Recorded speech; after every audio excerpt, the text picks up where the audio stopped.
Hey fearsome friends, welcome back to another episode of Chilling Tales. Tonight I have some truly creepy stories about potential kidnappings. It really is terrifying how easy it can be to be whipped away from a life you once knew. Luckily for these people though, they managed to get away. But for many others, it doesn't work out that way. So sit back, relax, and make sure those doors and windows are locked. And remember, keep being creepy. Growing up, my parents were the stereotypically overprotective type. But after the encounter I'm about to tell you, I understand why. I'm the youngest of 3, and I have an autistic, mentally disabled older brother. We are fairly close to the same age, so we did pretty much everything together when we were children. I always took care of my brothers in general, but I always kept an extra cautious eye on my disabled one. Now my mum is strong, but always quite nervous. She's always trying to think ahead and trying her best to do the right thing by protecting her own. An incredible mama bear who never tires. She taught me to never trust strangers by drilling into us. Don't get into someone's car that you don't know. Never follow someone you've never met before who tells you that mum or dad has sent them to pick you up.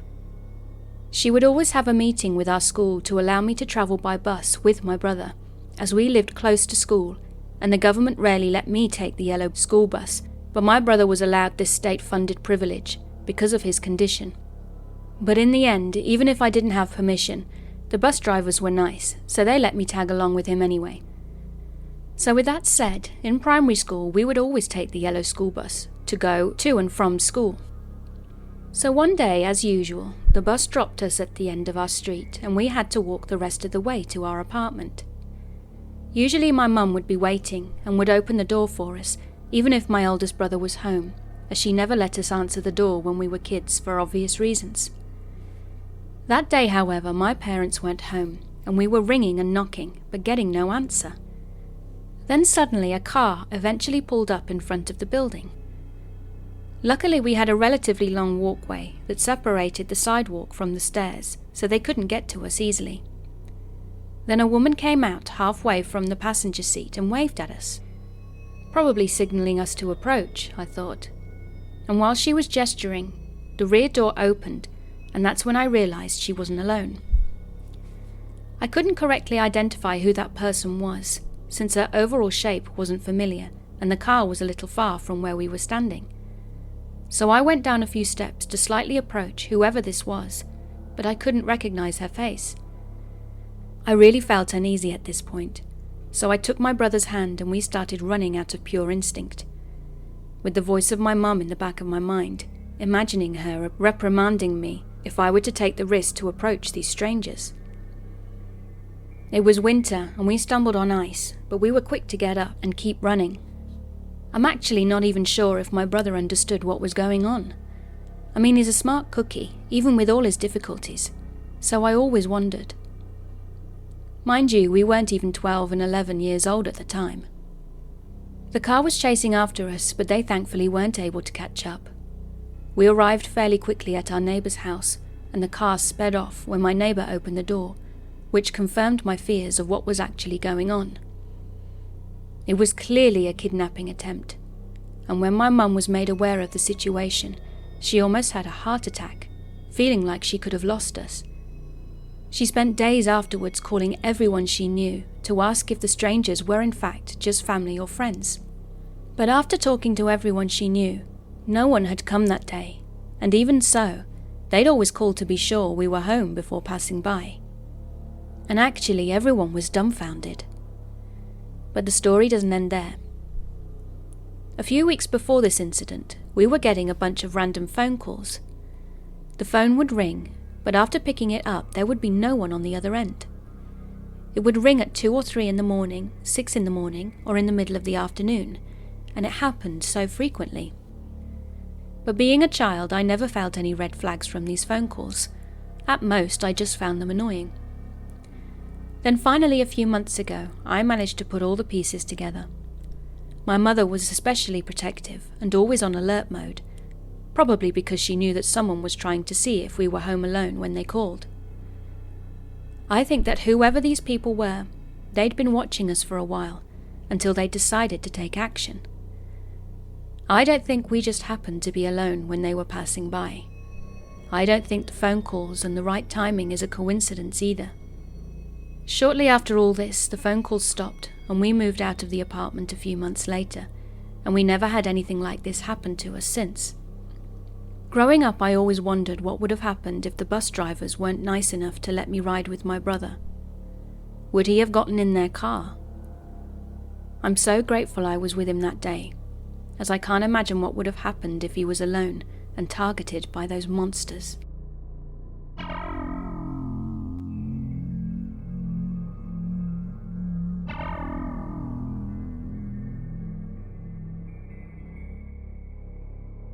This happened to me when I was roughly 17.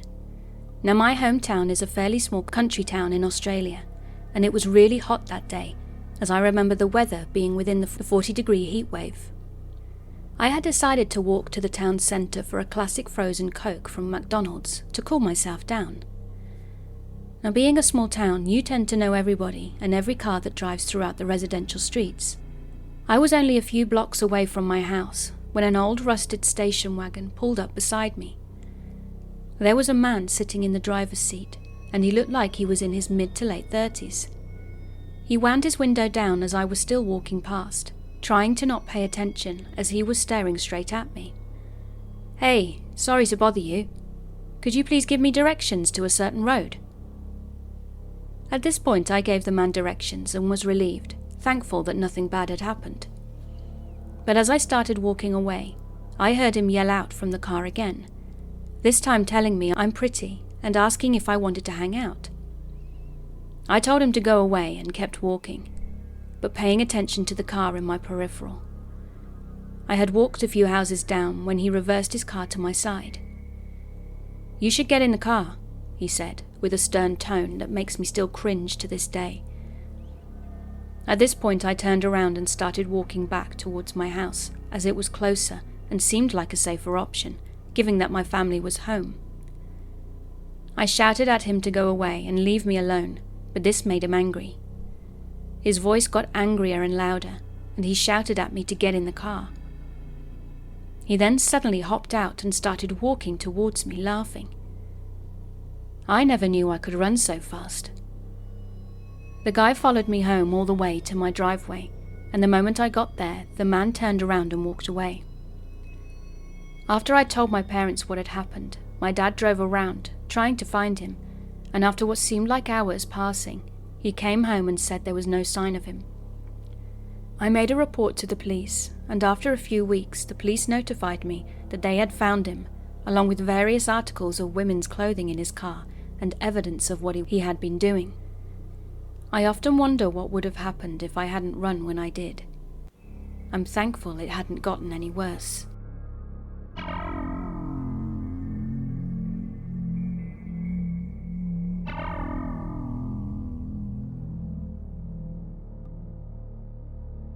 During the beginning of my freshman year, one of my teachers was having some health problems, so we had subs most days. One day my dad was in the grocery store, and I was waiting outside, just sitting on a bench, when one of the subs we'd had recently came up to me. There was a gym across the street, and he looked like he had just come from it as he was wearing workout clothes and was holding a large duffel bag. He knew my name and started talking to me about school, but me being young and naive just thought he was being friendly, and I didn't realize anything was off. After a while he sat down on the bench, really close to me. We were talking about a book that I had been reading for school, and then he started telling me that he had a signed copy of it in his car and that he would really like to show it to me. I know I'm stupid, but at that point I still didn't think anything was off. He kept mentioning his car and that he needed to drop his bag off, but he'd really like to continue the conversation, so could I walk with him?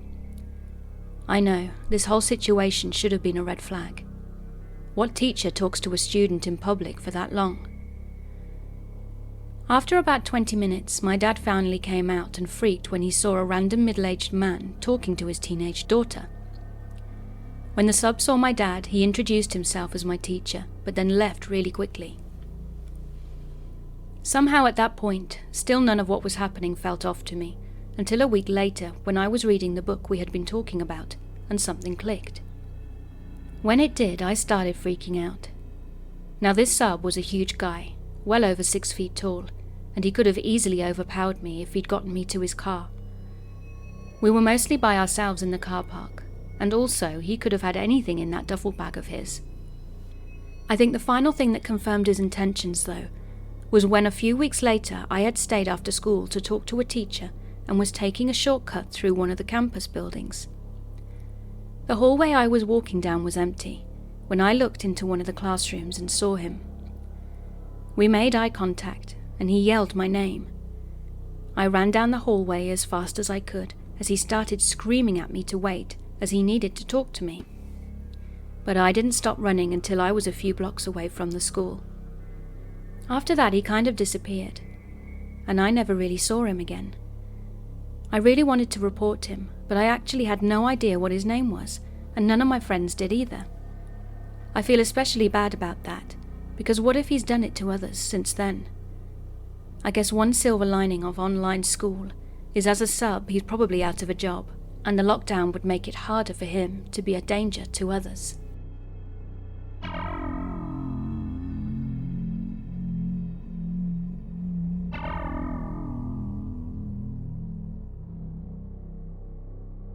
I'm in London in the UK, and we are in a Tier 4 lockdown right now, which means stay in your home, only go out for one shopping trip a day or exercise, and no mixing with people outside of your home or support bubble.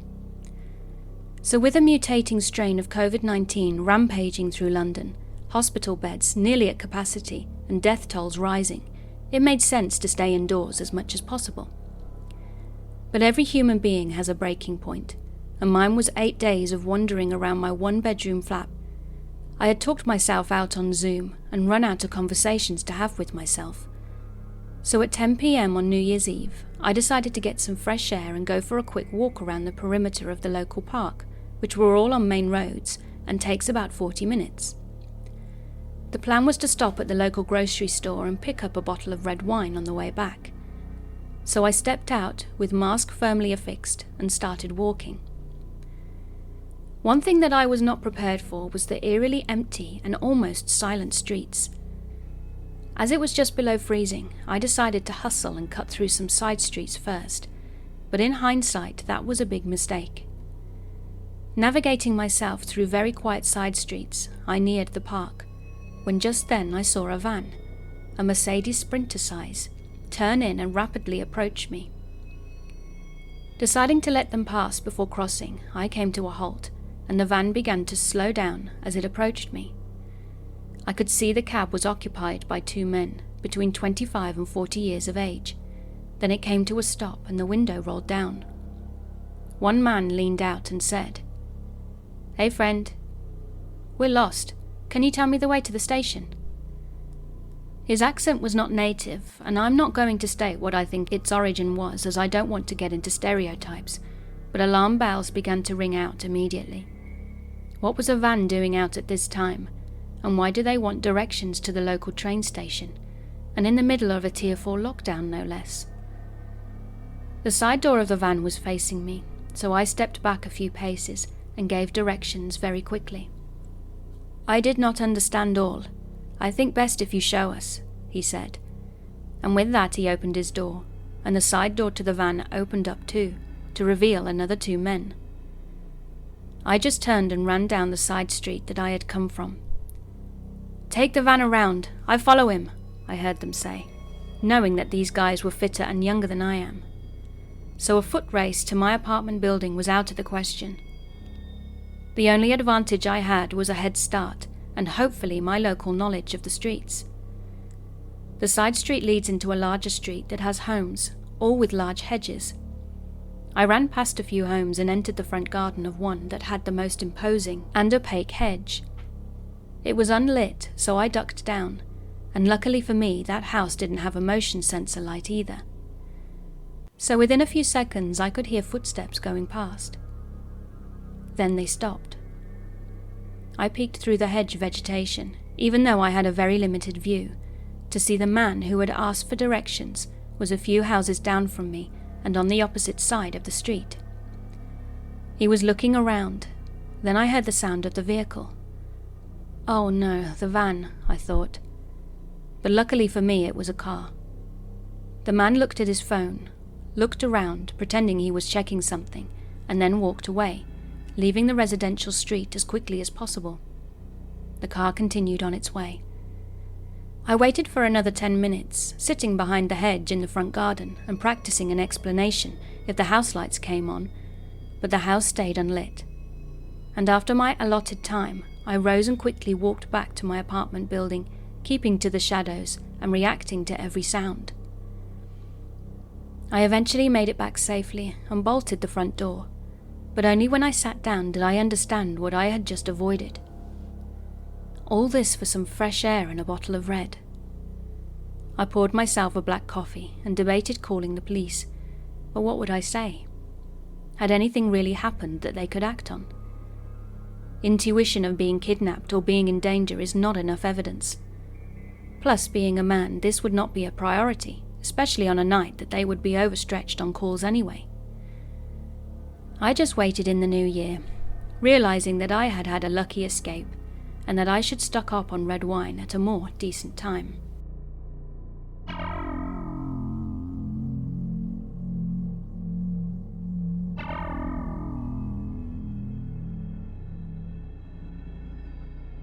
So I have a twin, and as is well known about twins, we are very close. We grew up in a small town where almost everyone knew each other, but that doesn't mean it was entirely safe. We were always taught by our parents to be wary of strangers, to lock doors and never open them to strangers. We often stayed by ourselves after school while our parents worked, so we had plenty of experience in being home alone. When we graduated from high school, we moved to the largest city in our state and attended the state university, so we left home, but weren't too worried since we had each other. Now I don't know what in the hell made us change our perspective on safety when moving to a larger city with greater risks and weirdos, but we have had our fair share of them creeping on us, and even after years of keeping ourselves safe at home, our stupid asses never locked our doors. The funniest part about this is that we are crazy about horror movies, so we should have known better. Towards our junior and senior year of university, which was around 2017 to 2018, we moved to a cheaper part of the city to save on rent, as our part-time jobs at the time only paid so much on campus. It was a quiet, family-orientated area, and we had a tall wooden fenced yard, so nobody could see in. The place was old, but it was cute and had some character to it. Most importantly though, it was cheap and was close to a bus stop. It was an old fourplex, and after a year of living there, our security door broke because of rotting wood, and our landlord never got around to fixing it, despite our requests. The front and only door to the apartment was a wooden door with glass windows. It looked like a chocolate bar, and the glass was the square bits. Now I often walked home from late night studying at school at around 3 a.m. and by myself. My sister and I were very careless. I suppose we never locked our doors because my sister was just so forgetful and she never had her home keys with her. We never thought anything could happen to us. That was only in the movies, of course. But that night, despite everything I've just explained, the door of our apartment was locked. Call it divine intervention or just crazy luck, but it was locked for the first time in a long time. It was a Saturday night. I can't remember too well what had happened before the whole ordeal, but I think my sister and I went home after a brief night at a bar. We had some beer, and then walked home together. My sister and I never did have many friends or acquaintances, except for the 1 or 2 friends we had where we lived. It was because we didn't have a new or nice place, so we didn't really want to invite anyone over without having to apologize. So when we heard our broken and old wooden gate door open right next to our bedroom window at around 4 a.m., we immediately woke up. Not alarmed, but confused. Shortly after, we heard a knock on the door. It was persistent too. So my stupid-ass sister walked over to the door with her eyes wide open, put her hands on the lock, and was about to open it.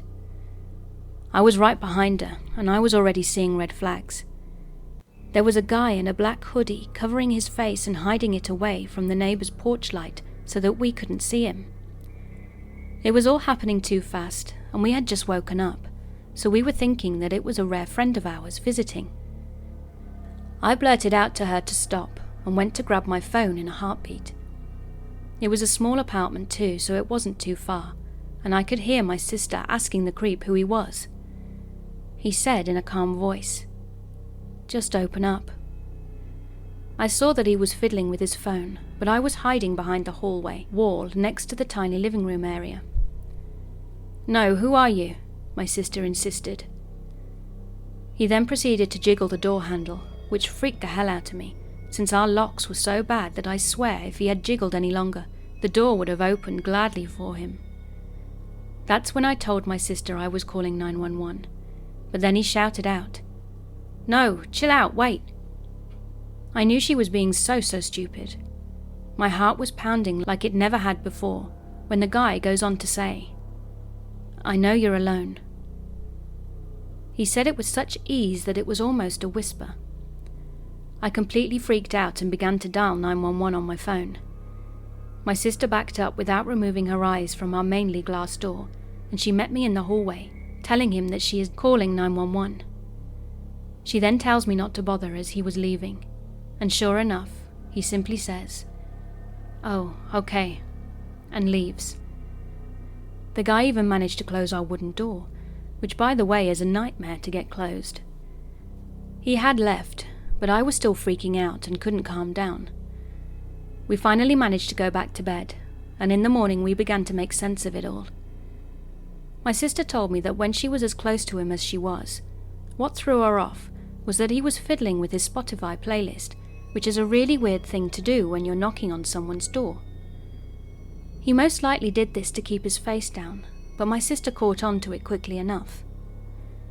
We called our parents to inform them of what had happened, and of course they flipped out and forced us to notify the police, which we did. A cop showed up to take our statements, but they couldn't do anything about it since they were long gone.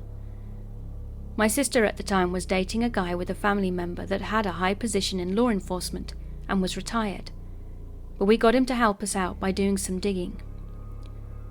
After a while, her boyfriend shared the terrifying information that they'd found. I will try to relay this to the best of my ability, since I can only remember so much about it. My sister's boyfriend had a side gig as a bouncer at the college bar, and said he'd spoken to some of the other bouncers. They'd told him that they had some complaints from young girls in the clubs of a creepy hooded dude following them, and this is probably how this guy had come across us. God knows why they hadn't made their move when we were walking home in the dark. The retired law guy was able to relay only a little bit of information, since this was not an official case and could get in trouble for doing this kind of questioning or research without a warrant. But he notified us that there wasn't just one dude outside our house. I know he did in fact do some research though, as my sister's friend who works in a coffee shop told us that a guy had come and asked about some hooded men and if they had been seen in the area. She said she had, and that he'd left as soon as she'd threatened to call the police. Street cameras indicated that there were 2 other guys aside from the one jiggling that had been at our door, and that they had been waiting right outside the gate next to our bedroom window, most likely to jump out as soon as we'd open the door.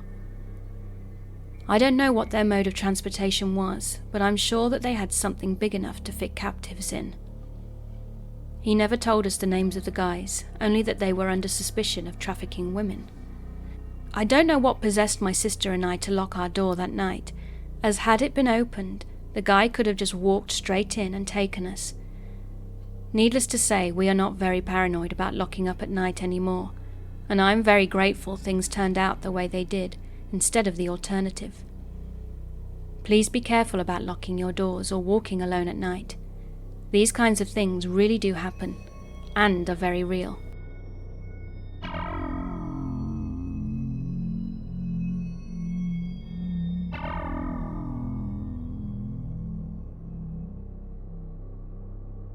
This story happened 18 years ago and still creeps me out to this day.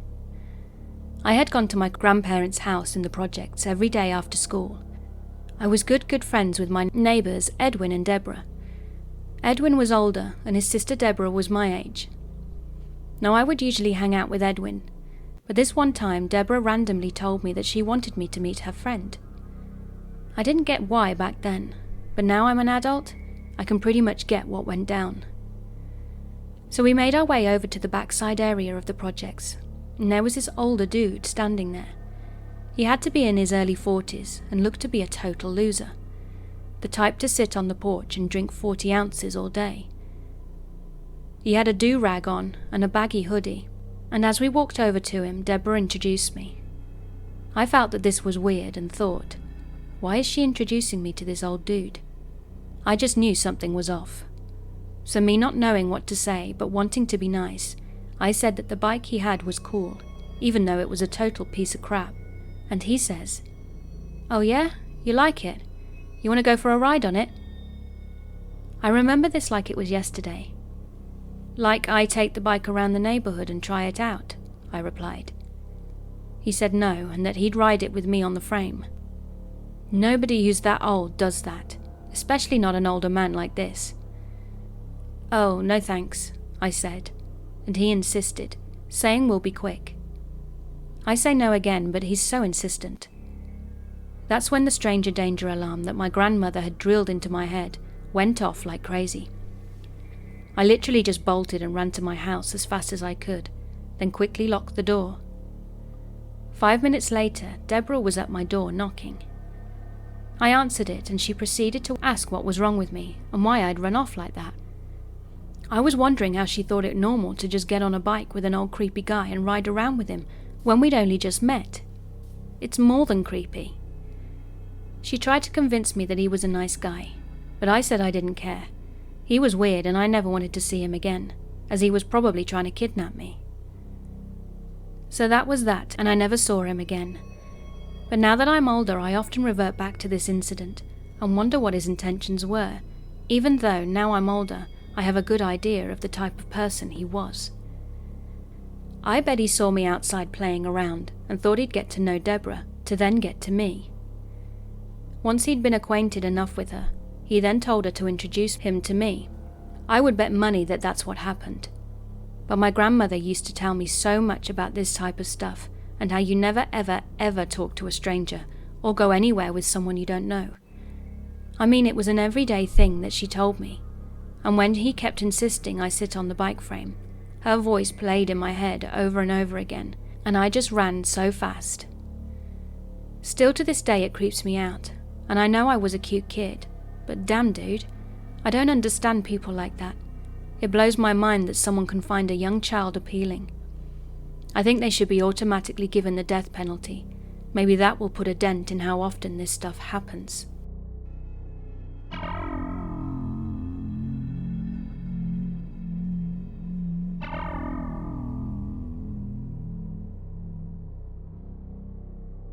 I'm a 21-year-old male, and it was March of 2019 at the time of this story. I was getting gas at a gas station near my house in a suburban area, when a dishevelled-looking woman came up to me and asked if I knew where the nearest CVS was. I told her it was just up the road for about 7 minutes, until you reach a major intersection on a business district, then you'll see it on the left. There was an uncomfortably long pause. Then she asked me, "Can we have a ride?" whilst looking behind me. I turned around and there was a man standing on the other side of my truck, looking at us. I politely told her no and that I was heading in a different direction. And without saying anything, she nodded and they both started walking away from the gas station. They had sketched me out, and I also had a bag full of firearms and ammunition that I was taking to the gun range on the rear seats of my truck, so I wasn't in a position to give two sketchy-looking people a ride. While thinking it was a strange encounter, I got in my truck and drove away and thought nothing more of it. Fast forward a little less than a month, and my mum called me to tell me that she's watching something on the news about how a man and a woman are approaching younger-looking women at a local Stop and Shop, asking for directions and a ride to the closest CVS. One of those people was so suspicious of the situation that they did what I should have done and called the non-emergency police number, I looked at the news report myself, and it was the same 2 people. It turns out that those 2 had connections to a human trafficking ring, and their operation was apparently to get into someone's car and then force them to drive them to a car that they had parked at another location, then take the kidnapped person to God knows where. I'm not really sure how that part was discovered, whether it was through police interrogation or just an assumption, I don't know. But all I can say is, be careful out there. Anyone can be picked up by traffickers, male or female, even in a relatively safe neighborhood. Don't just give a ride to anyone.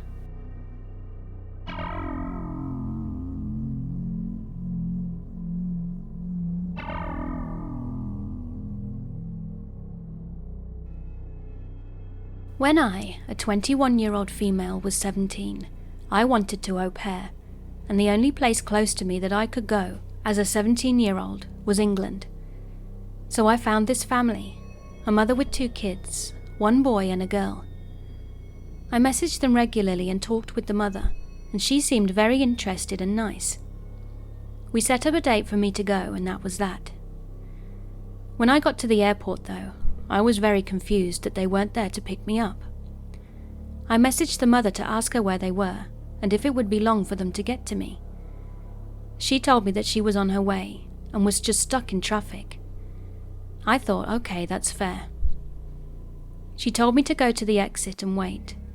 Then not long after, she told me that she was there and that she was in a blue car. I was looking around and very confused at this point, since I couldn't really see any blue car there at all. But when I finally found it, some woman other than the one I'd been talking to got out of the car and walked towards me. The instant I made eye contact with the woman, I got a long text from the woman that I was supposed to be working for, basically saying that her husband had come home from the country he'd worked in and that they'd fought because he didn't want an au pair in the house, and for some reason she didn't want to tell me that, so she just gave me to her good friend instead, who needed an au pair. I was very confused, and by that time a bit scared too. It just all seemed really weird, as if someone was watching me and had been waiting for the right moment to send the text. The woman with me seemed very friendly, but was hurrying with taking my things and putting it in her car whilst talking to me. Now I'm a bit nervous and non-confrontational by nature, so I didn't really know what to do or say other than just follow her in what she was doing. When she'd finished putting in my stuff, she told me that we should get going, and I told her that I wasn't really comfortable with it at all. She said she understood, but that she really needed the help, and also only had 2 children at home, and we had to move fast because of where she was parked.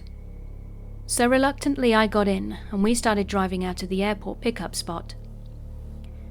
The second we started moving, I told her that I was very, very uncomfortable with this, and really wanted to get out and stay at the airport. She seemed a bit upset by this and told me that sure, she could drop me off, but she had to get out of where we were, otherwise she'd get a ticket for stopping in that particular part of the road. So we drove for a few minutes and were still on airport grounds. Then we stopped a bit away so I could get out and call my parents. Whilst talking to them, I was sobbing the whole time, and during this I noticed that the woman was inside her car talking to someone. I assumed it was the original woman I was supposed to be au pairing for, but I didn't understand their language, so I can't say exactly what they were talking about. When I was done on the phone, I got into the car again and told her that I really want her to let me out, but she kept asking me if I was sure, and I didn't want to go into town with her so that she could drop me off by the shopping centre. I of course said no, and she gave in and stopped the car by the airport so I could get out. I then went straight inside the terminal building and called my parents. After this, I received some weird voice memos from her and 2 other people, but I couldn't understand them. It was very weird. My parents also tried contacting her, but she'd blocked them both. If you didn't know, a lot of au pairs out there are being treated very poorly, so for us to feel safe and secure and sure that we won't get cheated out of pay or working more than we are allowed, we have to sign a contract. Later on, I found out that the contract she had sent me was a fake and not really binding. I don't know how, but it wasn't legitimate. Plus her address that she'd sent me was also fake and apparently didn't live there at all. I found out later on that the city I was in was a bit of a hotspot for trafficking, but I didn't know this until after this had happened. Now, I might be overthinking this one. It might not be as bad as I thought it was. But in that moment, I was sure something was going on.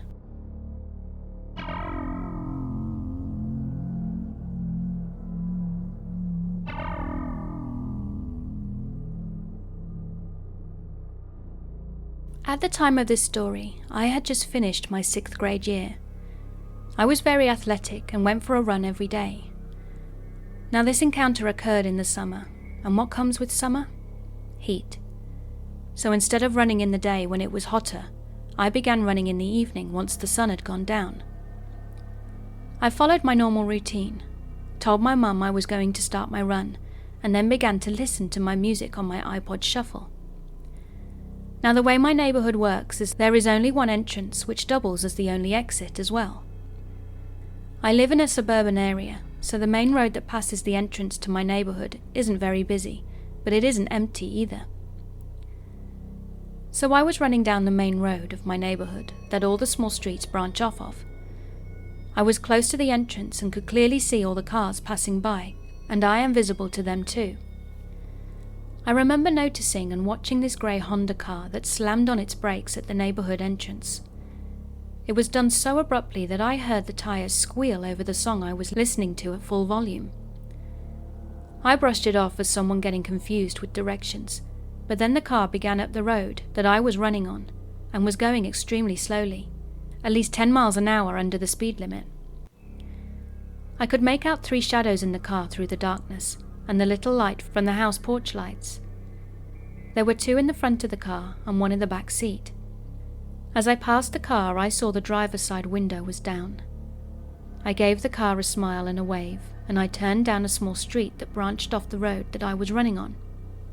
Now, I remember feeling extremely on edge at this point, so I checked over my shoulder, and I saw the car turn around in the middle of the road, and then slowly turn down the street that I was running on. Again, I chalked it up to misinterpreting directions and tried not to think too much of it. But deep down, I was really beginning to freak out. As a girl of my age, I would always jump to the worst possible conclusion in situations like this. I wasn't very tall and only stood at about 5'2", so I knew that I could be easily overpowered if those people in that car had any ill intentions. But I knew that it was very unlikely, so I tried to calm myself down. I'd reached the cul-de-sac at the end of the street, so I was now running on the opposite side of the car. They were still going very slowly, and what I did next may have saved my life. I can't imagine what would have happened to me if I hadn't done this. As the car and I were about to be right next to each other, I paused my music but kept my earbuds in, giving the illusion that I was still listening. As the car and I got closer to each other, I could hear the 2 men in the front speaking. One of them had tried to speak to me, yelling "hey" or something like that, but I didn't reply because I knew that it would blow my cover and they would know that I was able to hear them. As the car drove a little bit behind me and out of my view, I heard one of them then say, "We will get her when we turn back around." I froze. Get me? I felt like someone had dumped a bucket of freezing water on my head. I knew they had to go around the cul-de-sac still, so I did the only thing I could think of. I sprinted. As I ran down the street, I looked over my shoulder and saw the car had already gone around the cul-de-sac and was now going a lot faster after me. I turned into the main road of my neighbourhood and ran. I passed my street and just ran as fast as I could towards the end of my neighbourhood. My house was the first on my street, so I knew they would see where I lived if I tried to go home. I was scared to death and was running for my life. I had no idea what I could do to get away from these people, so I just pushed my body to go as fast as possible. I continued to check over my shoulder, hoping that maybe they wouldn't be there, but they were. They were right behind me, and I distinctly remember that they were silent. I had imagined them yelling at each other that I was going to get away, but they were chasing me in silence. To me, that was creepier than if they had been yelling. When I ran down the last street in my neighbourhood, I started running through backyards. That was the only thing I had left to do. I heard the car slam on its brakes, turn off its engine, and 3 doors slam. My heartbeat sped up, and I was so convinced they were going to begin chasing after me through the backyards. "Get back in the car, we won't find her like this," I heard them say as my heart dropped, and 3 car doors shut, and the engine started up again. Now that I was running through backyards, I would have to run across the streets too. This was the scariest part for me, because I would be very visible to the people in the car if they were to be driving down the main road. I remember staring at the street, trying to decide whether or not I should try to wait it out, or if I should just book it home. But I went with booking it home. I didn't even check over my shoulder as I ran through backyards, jumped over fences, and ran across the streets. I was just waiting for car lights to light up the area around me, or for arms to wrap around me, but thankfully it never happened. Somehow the car must have turned down the wrong streets, or had just completely missed me, which is the luckiest thing that has ever happened to me. When I got back to my house, I wasted no time in jumping through the door, and once I slammed it shut, I sat on the ground and thought about what had just happened and what could have happened. I never ended up telling my parents until years later, or calling the police. But if they are still out there, I hope they're locked up, so they can't ever terrorize a child again. I can't imagine what they would have done to me if they'd ever caught me.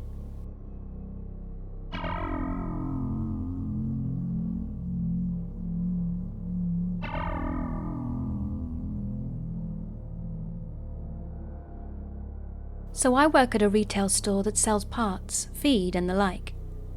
One slow night, the store manager and I were closing up, and because it had been so quiet, he let me go home early. I jumped at this opportunity, as I have 2 jobs that are extremely physically demanding, and I am always tired. It's important to note that I have been borrowing my brother's car. My mother stole mine, long story, and this car has many electrical issues. My drive home is 45 minutes, and it's on those country roads you may have heard songs about. Sure, they're great, but there's no streetlights, and don't even get me started on the quality of the asphalt. So I'm in this little Kia, whose gauges and speedometer needles jump around depending on the humidity and temperature. Lucky me. And I have to manually keep track of how much gas is left in the tank by simply doing the maths, as the gauge can't be trusted. But I guess I messed up that week, because on my way home from work that night, the car just started to sputter and died right there. The electrics were all okay, but the engine just died. Now, I had been texting my other manager throughout the shift. He and I had become friends. He was close to my age, had similar interests and was cute, but I hadn't shared that our store manager had let me go early. So I texted him and said, "Hey, what if I told you I was stuck on the side of the highway?" Now you may wonder why I didn't text this brother I've spoken of, or why I didn't call another friend. This is because, firstly, I knew this manager lived close by and would absolutely be the guy to lend a helping hand. Secondly, my brother turns his ring off at 8 p.m, so he wouldn't answer anyway. And thirdly, my brother and I had just moved to this state, and at the time had not made friends with anyone yet. My manager texted me back, "Hang on, for real? Do you need help?" As I was typing a reply, a green Dodge Ram drove up. It was a little beaten up, but with a nice new set of LED headlights and a light bar on the top. Their high beams and light bar were on, so I couldn't see their faces, but as far as I could tell, there were at least 2 men inside. The driver's window rolled down, and I heard an accented voice call out, "Hello, beautiful. Are you okay? How about you hop in the truck? We'll take good care of you." Now, I'm a 5'10", 22-year-old woman, who, in work boots, comes to 6 foot. I'm not as built as I was in high school, but just athletic enough to handle someone my own size, but not 2 grown men. I had gotten out of my car to go see if I could tell where the nearest landmark was, but I couldn't, so I had walked back to my car at this point. I stood there with my feet planted. I reached behind my belt and above my rear end in an attempt to appear to be reaching for a gun, which I didn't have. Foolish? Maybe. Desperate? Absolutely. I pointed up the road with my left arm and said, in my meanest mean girl voice, "Get the hell out of here." And somehow it worked. I have no idea how, but it did. The truck sped off like it couldn't get away fast enough, which makes me laugh now.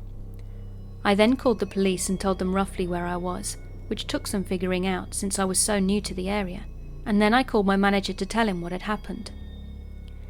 He got there before the cops did, and with a full gas can. Turned out he was literally around the corner at a friend's house watching the game, and his friend had a gas can. I later got to meet this guy and his girlfriend. Very sweet people. He said it was perfect timing too, as he had turned down a weekend trip with a friend, and this other friend randomly invited him over just 2 hours before this went down. He poured all the gas he had in my car, which started nicely, and followed me to the nearest station and paid for the rest of my tank. He also bumped my car door closed, locking me out, so we had to wait for a tow truck for 3 hours. It was definitely a funny way to end the night. We sat on the back of his tailgate and talked. I even broke down crying after the adrenaline had worn off a bit, and he held me by my shoulders and reassured me that I was safe. We actually had some good laughs that night, which made it very memorable. He told me he admired my ability to see the humor in the situation, and how I didn't let it get to me. We have been dating for 5 months now, and I'm almost glad I almost got kidnapped.